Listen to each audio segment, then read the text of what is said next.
Alright guys, it's been a couple weeks since I made a video, but I've been thinking lately that maybe I should do daily recaps for what happened with the market. Nothing like too long, maybe just doing short recaps of what I see about the liquidity levels to help you guys get better attuned with the patterns that I'm seeing in the market, right? So if you've seen my previous videos, you obviously know me that I talk about how these lines are the different times when the different stock exchanges, the major stock indexes around the world open. So you got like China, Japan, Hong Kong, India, Europe, London,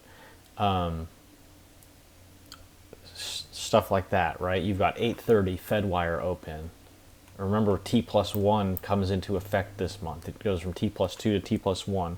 Most people don't trade with cash accounts anyway, so I don't think much will change, but something could change a little bit. But I think the overall driver of the market won't change. And so what do we have here? Hold on. These indicators are a little bit finicky. I will admit that. So sometimes I have to like uncheck a setting and then recheck it later in order to keep these lines extending indefinitely, as you see. Yeah, see how it's weird like that? It's just what's it called? It's just the way that TradingView works. So it's kind of annoying. So it'd be nice if one day someone could make a better indicator. But anyway, so what you see is all these different levels are where the stock exchanges opened, and these are obviously from the most recent opens, the most recent day. Pretend the red one's extending forward, but it doesn't get revisited, so it's okay that that one's a little buggy.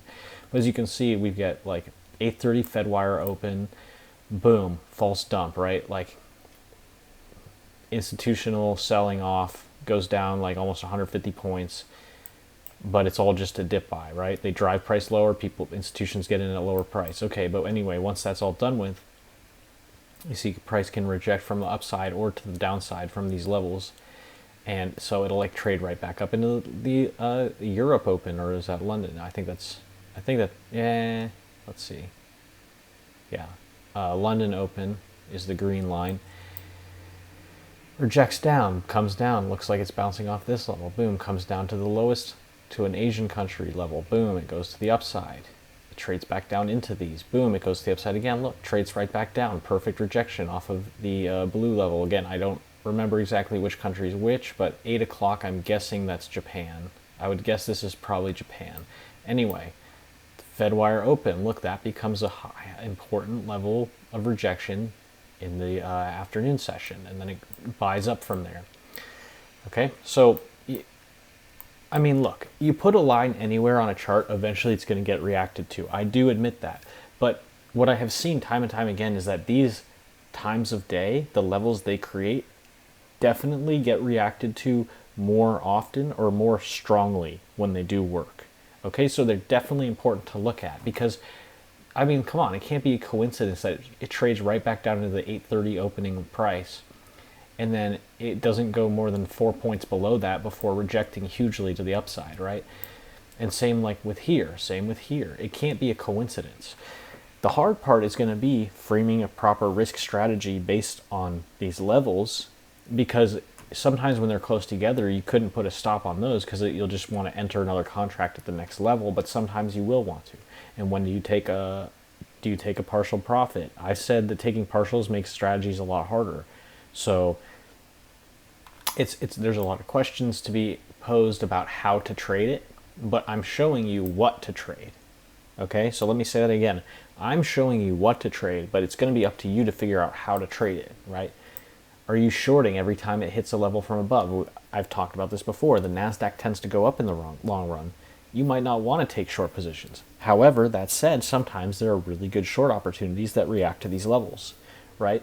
So it's up to you to look into the data and try to find, is there an edge if I short at these levels? Or should I only go long at these levels and then take profit as they come up into higher levels? And then it's up to you, like, should I be entering at all these levels, and should I take a profit at the highest level, or should I hold till end of day hoping that it's a run, that it's going to close higher, right? Because if you look on a daily chart, obviously the best trading days are the ones where it closes near the high, right? So, for example, I have a strategy that's not this one. It's a different strategy, but it trades the Nasdaq, and it aims to close at the end of the day because I know that the best days close near the high, and if you exit the position anytime before near the end of day, you're going to miss that. It doesn't matter what the price action looks like. Sometimes it can be deceptive, right? So it's up to you. Or so like, would the plan be to like enter here, and then as it trades away, it comes back down. It doesn't give you an entry there, but it gives you an entry at the blue line. So would you be holding from a position from the red, from the blue, from the green, from the light blue, right? From the Fedwire open? Would you be building up positions, a contract every time it revisits one of these levels after trading away from it, and then try to close all of those contracts by the end of day?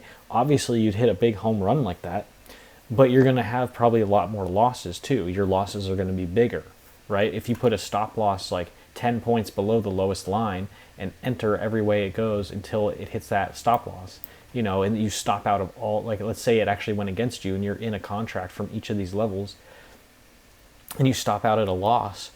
I mean, the loss isn't going to be that big size-wise, but you're going to lose on lots of contracts, right? So, you know, but obviously the reward seems bigger than the risk, right? So, I don't know, just a lot of questions to pose yourself, stuff. I'm not going to do it for you. I'm just here to show you what I'm seeing and what I believe works, okay? So, obviously, you might want to look at S&P and Dow as well. As you can see, they react to their levels too, just to take into consideration.